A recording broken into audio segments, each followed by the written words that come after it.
नमस्कार, तहलका डिजिटल देख रहे हैं आप और मैं हूं आपके साथ नैना। चले रुक करते हैं बड़ी खबरों का। मध्य प्रदेश के दतिया शहर समेत ग्रामीण अंचलों में लगातार हो रही अघोषित बिजली कटौती और स्मार्ट मीटर से जुड़े भारी भरकम बिलों को लेकर जनता में आक्रोश है। इसी मुद्दे को लेकर दतिया विधायक राजेंद्र भारती के नेतृत्व में कांग्रेस कार्यकर्ताओं ने बिजली विभाग कार्यालय का घेराव किया। खास बात यह रही कि कुछ कार्यकर्ता हाथ में एसी लेकर प्रदर्शन करने पहुंचे, जो प्रशासन के कामों पर करारा तंज था। ठंडी सड़क स्थित बिजली विभाग कार्यालय पर जब प्रदर्शन शुरू हुआ तो पुलिस बल पहले से ही मुस्तैद था, लेकिन फिर भी कांग्रेस कार्यकर्ताओं पुलिस के बीच जमकर धक्का मुक्की हुई। विधायक राजेंद्र भारती ने तहलका डिजिटल से खास बातचीत में कहा कि स्मार्ट मीटर के नाम पर गरीब जनता को लूटा जा रहा है और अगर ये मनमानी नहीं रुकी तो प्रदेश भर में बड़ा आंदोलन किया जाएगा।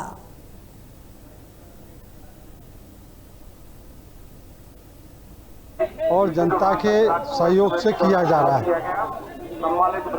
हम सभी लोग विद्युत मंडल के द्वारा जो आम उपभोक्ताओं और किसानों से बिजली के बिलों के नाम पर जबरन वसूली की जा रही है, विद्युत कटौती की जा रही है, उसके खिलाफ आज यहाँ ये आंदोलन किया जा रहा है। और मध्य प्रदेश शासन एक तरफ इस बात को कहता है कि हमारे पास बिजली की कमी नहीं है, पर्याप्त हमारा उत्पादन हो रहा है, और दूसरी तरफ किसानों को 5 घंटे से ज़्यादा बिजली नहीं मिलती है, निरंतर रूप से कटौती हो रही है।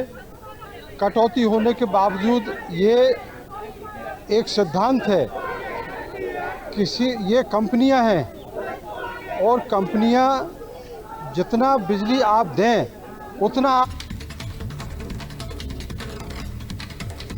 उत्तर प्रदेश के जौनपुर जिले में अपराधियों के हौसले किस कदर बुलंद है, इसका ताजा उदाहरण शाहगंज क्षेत्र से सामने आया है। ग्राहक सेवा केंद्र पर दिन दहाड़े लूट की कोशिश हुई है और विरोध करने पर संचालक को गोली मार दी गई। कार सवार नकाबपोश बदमाश जब कैश नहीं लूट पाए तो काउंटर पर रखा लैपटॉप उठाकर फरार हो गए। इस दौरान एक बदमाश का असला मौके पर ही गिर गया, जिसे पुलिस ने जब्त कर लिया है। सीसीटीवी फुटेज की मदद से आरोपियों की तलाश की जा रही है। पुलिस ने बताया कि आधार कार्ड से पैसे निकालने को लेकर विवाद हुआ, जो हिंसा में बदल गया।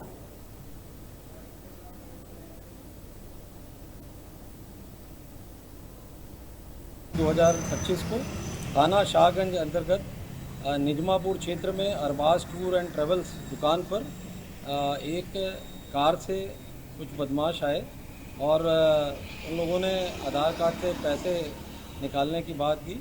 इसी के बाद विवाद करते हुए उनके द्वारा गोली चलाई गई, जो कि संचालक मोहम्मद सऊद के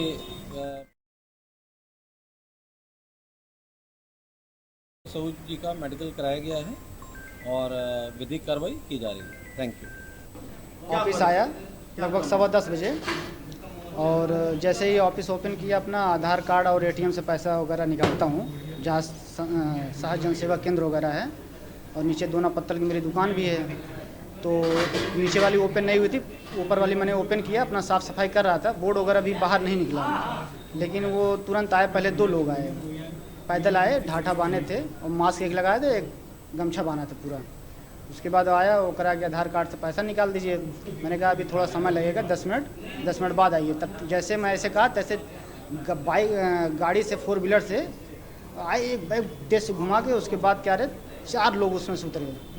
उसके बाद आए, उसके बाद करें पैसा निकालिए, पैसा निकाल साले, पैसा निकाल। उसके बाद मैंने जो है कहा पैसा अभी आप मेरे नीचे वाली दुकान में है, चलिए मैं उसमें देता हूँ। तब तक गन निकाल लिए, लोड किए, कहा लोड करो। दूसरा कोई करा, लोड किया मेरे सामने ही, लोड किया। उसके बाद मैं बाहर जैसे आने की कोशिश किया, मुझे बाहर भी नहीं आने दे, लैपटॉप मेरा लेके चले गए सर निकाल कर। और जैसे मैं बाहर आया, उसके बाद जो जैसे वो गन मैं पकड़ लिया तो तुरंत वो फायर कर दिए। तो गन का मैं जो मुँह था उसको नीचे में कर दिया, मेरी छू के निकल गई गोली। छत्तीसगढ़ के महासमुंद जिले के सुखीपाली गांव में भ्रष्टाचार का बड़ा मामला सामने आया है। पूर्व सरपंच सुशील प्रधान पर पंचायत खाते से करीब 18 लाख रुपए निकालने का आरोप लगा है। वर्तमान सरपंच, उप सरपंच और पंचों ने कलेक्ट्रेट और जनपद सीईओ को कई बार इसकी शिकायत की, लेकिन अब तक कोई जांच नहीं शुरू की गई। आरोप है कि चुनाव हारने के बाद भी सरपंच ने 32 बार में ये निकासी की है। ग्रामीणों का कहना है कि अगर ये राशि पंचायत में रहती तो गांव का विकास कभी नहीं रुकता।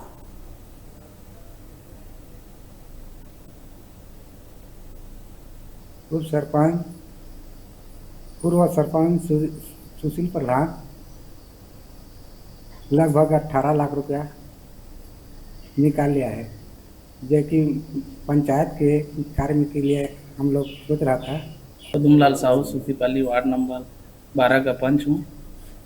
पूर्व सरपंच सुशील प्रधान ने 17-18 लाख पंचायत खाता से पैसा हरण कर गलत तरीके से पैसे निकाला। भूतपूर्व सरपंच सुशील प्रधान द्वारा लगभग 17-18 लाख रुपए पंचायत की खाते से आहरण कर लिया गया है। हम लोग सीओ साहब के पास शिकायत किए हैं और कलेक्टर को। दूसरा है ग्राम सूखीपाली के सरपंच के ऊपर 18 लाख के फर्जी आहरण का आरोप लगा है। ये आई थिंक हमने सीओ जिला पंचायत के माध्यम से इसकी जांच करा रही है और यदि वास्तव में वो इसमें दोषी पाए जाते हैं तो उनके खिलाफ जो है पंचायत राज अधिनियम के अंतर्गत जो वसूली की कार्रवाई होती है की जाएगी।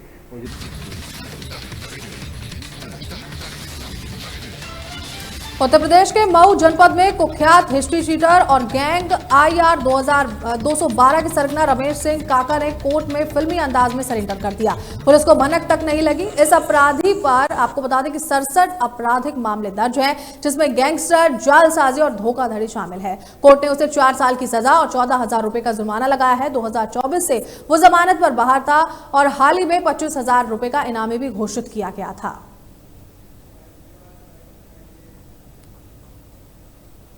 फर्जी डॉक्यूमेंट पे एक सिम बरामद की गई थी, जो पुलिस का कहना है।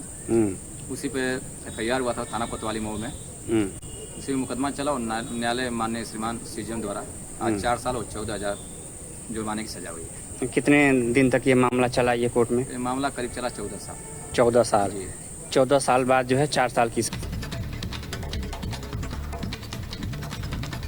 उत्तर प्रदेश के मिर्जापुर में रिपब्लिकन इंडिया पार्टी, बता दें कि इस पार्टी के कार्यकर्ताओं और पदाधिकारियों ने केंद्र सरकार के 11 वर्ष पूरे होने पर बधाई देने के लिए एक मौन यात्रा निकाली है। ये यात्रा सिटी क्लब से शुरू होकर रमईपट्टी होते हुए जिला मुख्यालय पर समाप्त हुई। इस मौन यात्रा का उद्देश्य केवल सरकार की उपलब्धियों को रेखांकित करना नहीं था, बल्कि ये भारतीय सैनिकों के सम्मान में भी समर्पित थी। पार्टी कार्यकर्ताओं ने बताया कि ये यात्रा सिंदूर ऑपरेशन के बाद देश भर में निकाली जा रही है। उन राष्ट्र भक्ति से प्रेरित यात्राओं का ये हिस्सा है जो सेना के शौर्य को नमन करती है। कार्यकर्ताओं ने कहा कि भारतीय सेना ने जिस साहस और पराक्रम से सीमाओं की रक्षा की है और पाकिस्तान को करारा जवाब दिया है, वो गर्व की बात है। देश की जनता सेना के समर्पण और बलिदान को सलाम करती है।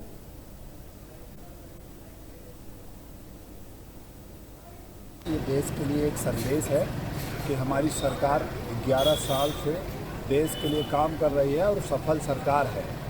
हमारे प्रधानमंत्री नरेंद्र मोदी साहब ने जो देश की रक्षा के लिए कर दिखाए हैं काम, माँ बहनों की सिंदूर की रक्षा जो उन्होंने किया है, इसी संदेश को हम लोग पूरे देश में देना चाहते हैं कि हमारा देश किसी देश से कम नहीं है। अपनी देश जिस तरह रक्षा करता है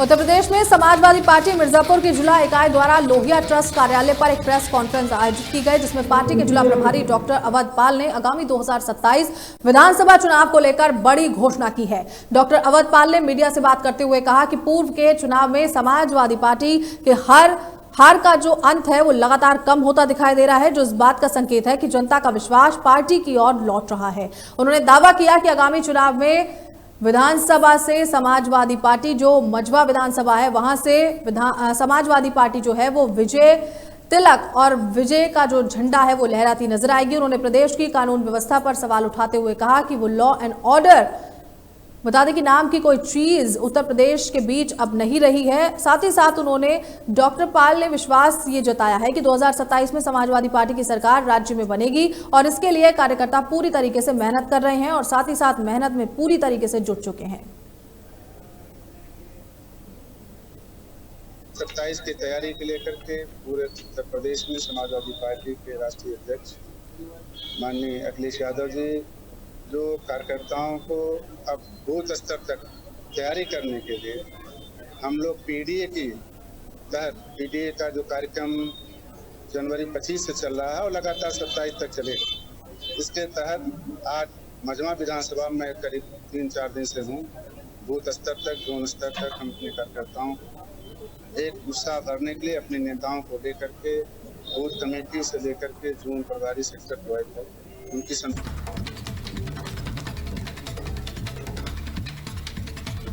उत्तराखंड में कोविड के मामलों में लगातार हो रही वृद्धि को देखते हुए स्वास्थ्य विभाग अलर्ट मोड पर है। जैसे ही देश में कोविड के नए वेरिएंट की पुष्टि हुई, वैसे ही स्वास्थ्य महकमे ने स्थिति को गंभीरता से लेते हुए आवश्यक कदम उठाने शुरू कर दिए हैं। इसी कड़ी में रुड़की के उप जिला चिकित्सालय ने भी कोविड से मुकाबला करने के लिए सभी जरूरी तैयारियां पूरी कर ली हैं।